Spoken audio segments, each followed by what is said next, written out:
Hello and welcome back to Chaos. We are in chaos. Yes, we are.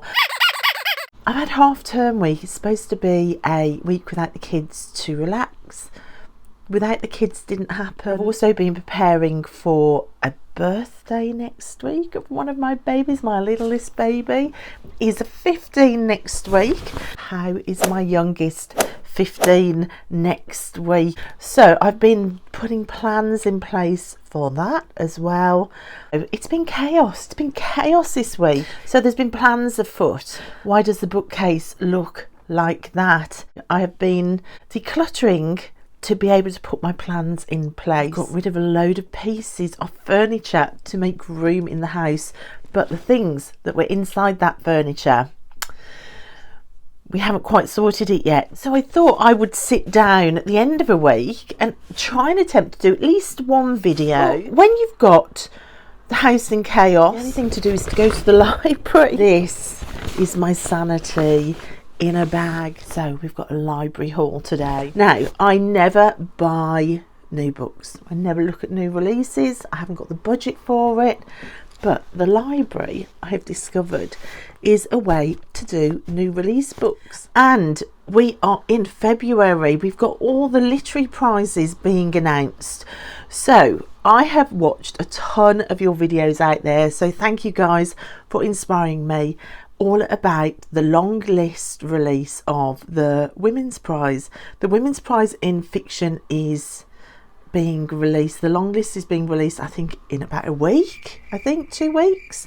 But the Women's Prize for non-fiction, which is only the second year, so it started last year, this is the second year, they released their long list last week, I think, or the week before, and I thought, oh my gosh, it's only been going for 2 years. I could jump in now and really keep on top of this one prize, the Women's Prize for non-fiction, and that's what I've been doing. So I looked in my very tiny little library and put a load of books on hold. Some I'm 8th and 9th and 10th hold, but I managed to get hold of some today. So I went to town. Come with me and I'll show you my library in town.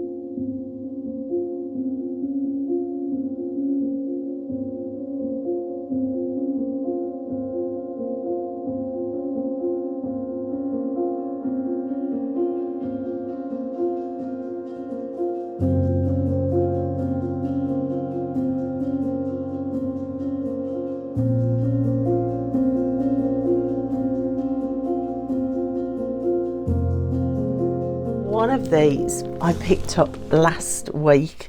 This was actually in on the shelf and I pounced on it.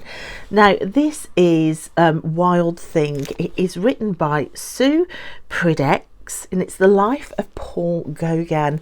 Paul Gauguin has been one of my favourite artists ever since I was a little girl living in Hay-on-Wye, biking into the town on my bike to go through the bookshops and just to buy odd art books, which I did from about the age of 12. And Hay-on-Wye, which is a book town in Wales, it was so lovely to be so close to Hay, because a lot of my art books are from Hay-on-Wye, and it was on those cycling trips to Hay with my pocket money and with money I earned working babysitting. I first discovered Gauguin all those decades ago and I just totally fell in love with his work and I've always loved it my whole life. And I've heard a lot of people talk about this book and say they've got no idea who Paul Gauguin is. Not that I'm trying to sound superior, but I've just been surprised, that's all, because I thought everybody knew who Paul Gauguin was. He was like a really important friend of Van Gogh, and everybody knows who Van Gogh is.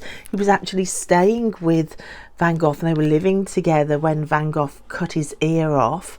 And yeah, so I thought everybody knew who Paul Gauguin was. I thought he was really well known, but it seems like he's not as much, which is why I'm so thrilled then that this book is on the long list for the prize, because everybody should know who Paul Gauguin is. He's fantastic.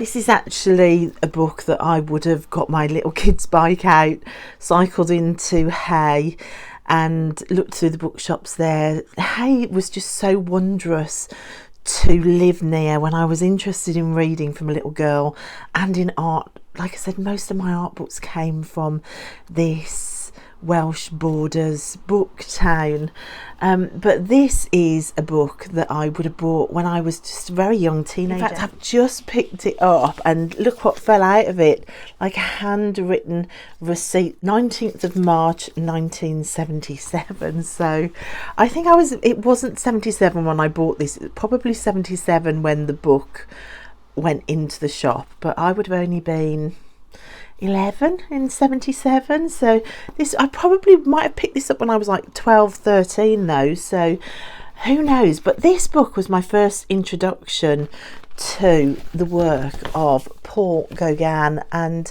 I just fell in love with it at the time. So you've got work from his time in France and in Brittany, and then of course when he travels across to Tahiti and works on the islands, the island of Tahiti and the small islands around Tahiti. So I only knew Paul Gauguin through his works. I knew that he was a really good friend of Vincent van Gogh, and I knew that he'd spent time with Van Gogh. But apart from that, I didn't know much else. I knew that he went to live in Tahiti and he died out there, and that he would send his paintings back.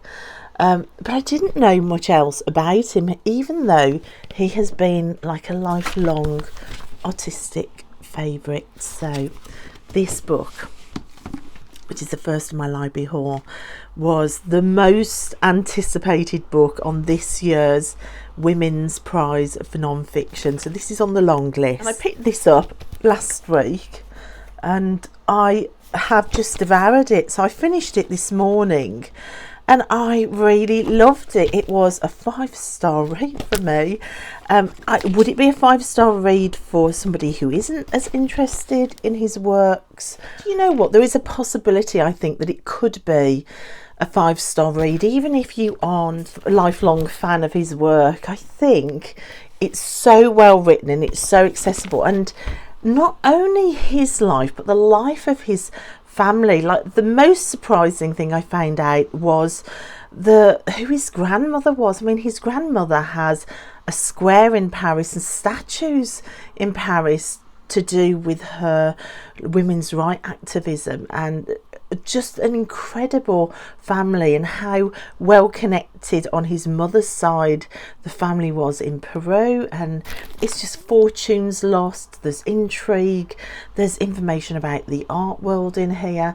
I learned a lot more about Van Gogh as well, and about Theo, Van Gogh's brother, in here, and just the way the art scene worked. But ultimately I think it's a book that talks very much about colonialism and taking over native places, of which Gauguin, he did acknowledge that at some aspects of his life he was part of that colonising force, but he very much thought of himself calls himself throughout his life a savage from Peru, and he very much was in love with that island life, unaffected by colonial influences. He wanted to escape that, and when he found that he wasn't necessarily escaping it, he really fought for the rights of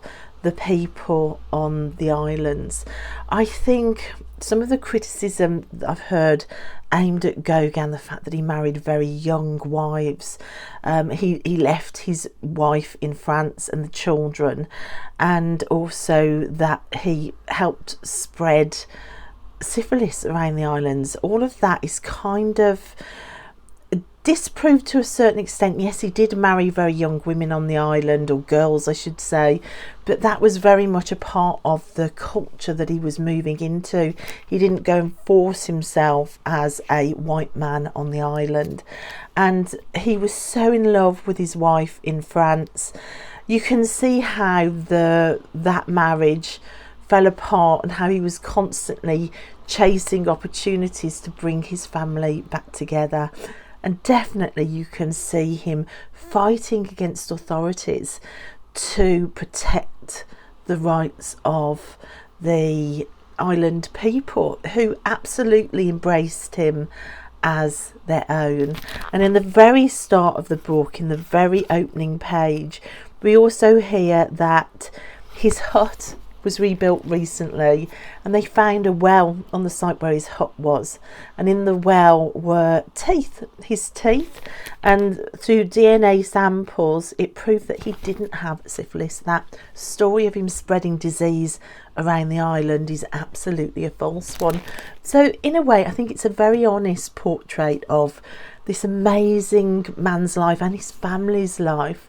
I cried at the end. When he died, I cried, and I knew that it really sucked me in, and I'd kind of walked his life with him.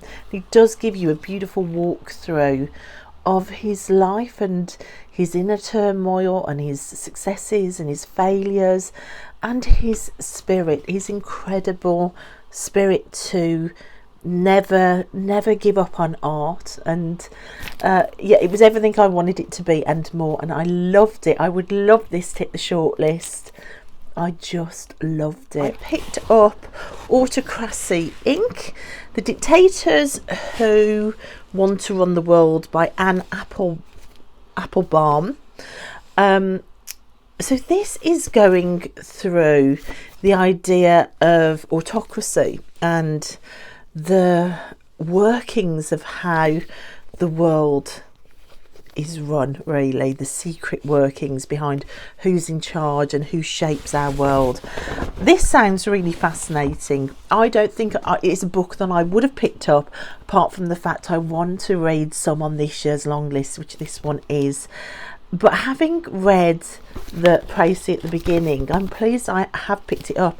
It's not very long. I think it's under 200 pages, but it talks you through what actually is going on. So that is something completely out of my comfort zone for reading, but I was really interested. Okay, another one on this year's long list is Agent Oz, the untold story of a fearless World War II resistance fighter, Elizabeta Zawaka.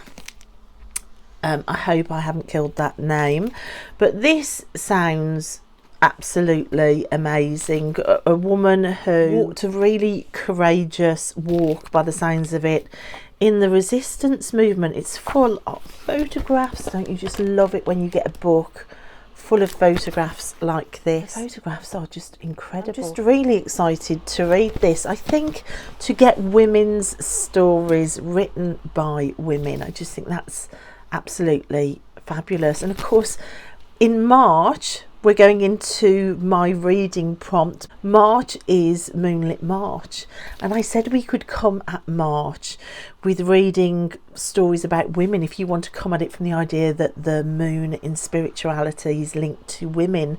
So I think all of these women's list books kind of fit in with my March prompt, and especially this one, a story about a really courageous woman written by a woman. It just fits perfectly. So that is another one.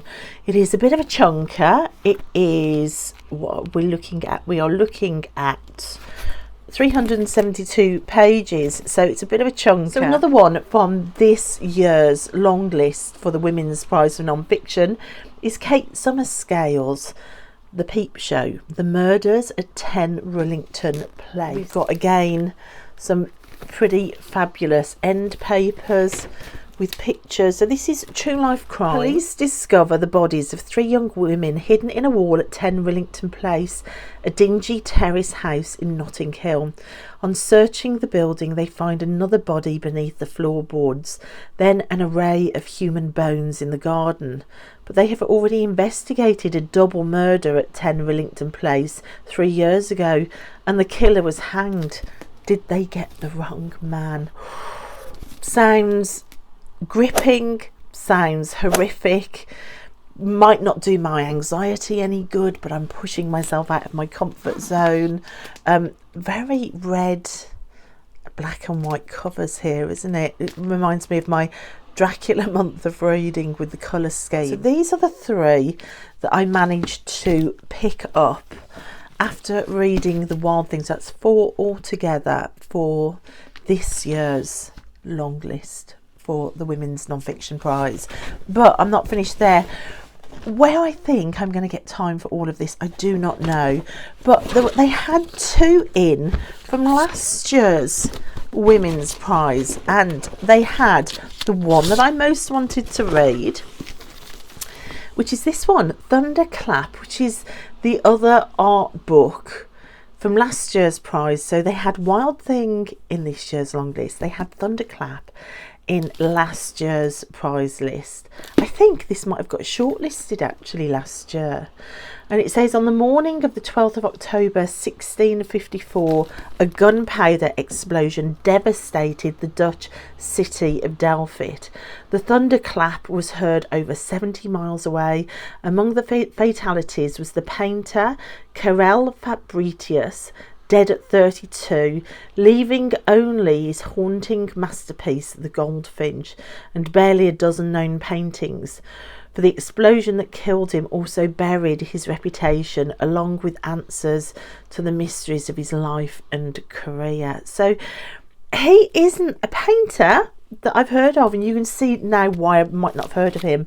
But however, I do recognise his Goldfinch masterpiece, and I think you might recognise it too.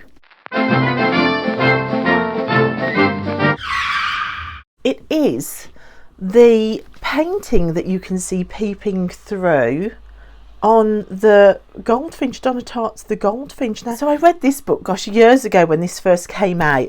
It is a book that I want to reread. I did used to have the hardcover copy, and I thrifted it and then regretted it, but I found this recently in another thrift shop in paperback version, and I grabbed it because I knew I wanted to reread it.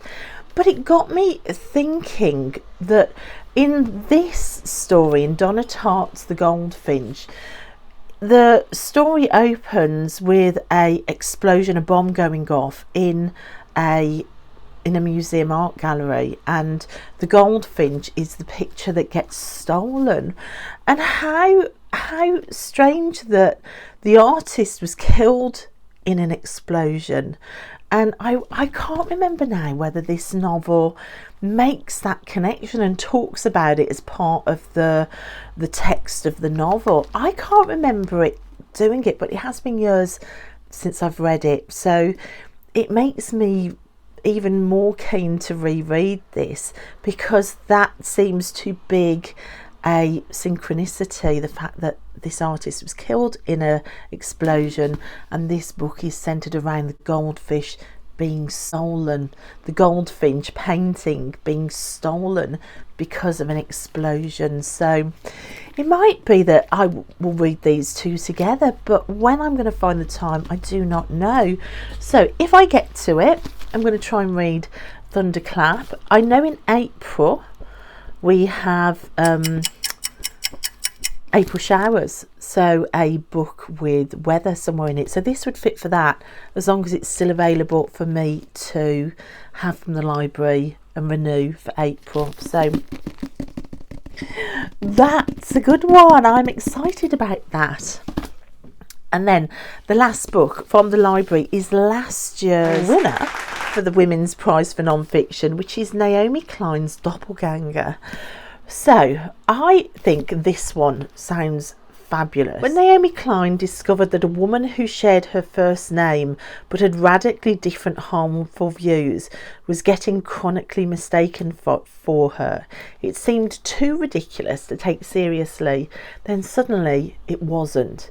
She started to find herself grappling with a distorted sense of reality, becoming obsessed with reading the threats on social media, the endlessly scrolling insults from the followers of her doppelganger.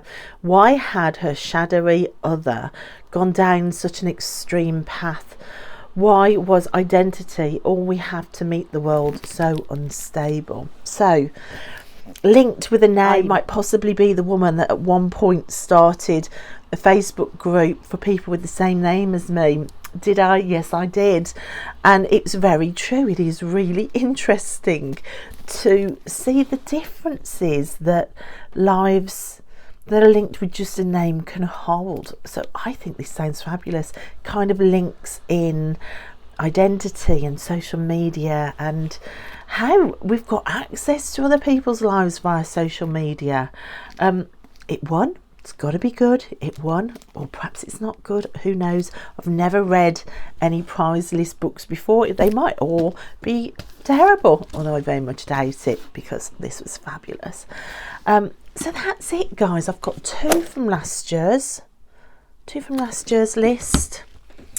One novel that was sat waiting for a reread that's now begging very loudly to be reread because of that synchronicity. I've got one from this year's long list which I adored. It's already read, go me. And three from this year's long list, all vying for attention with March's reading prompt. What am I thinking? What am I thinking? I do not have the time to read all of this, but we'll give it a go anyway. So, Women's Prize for non-fiction. Are you reading any? Are you interested in any? Do you follow the prizes? If so, which ones? Tell me about them all. I'm new to this. I'm loving it. And also, how is your reading going for the Candy Reading Challenge? Have you enjoyed Fanguary? I have enjoyed it, but now I cannot lock the house up at night by myself without the dogs with me. I've scared myself, but that will be for another video. Okay, guys, thanks so much for watching and for listening, and I will see you next time. What was that?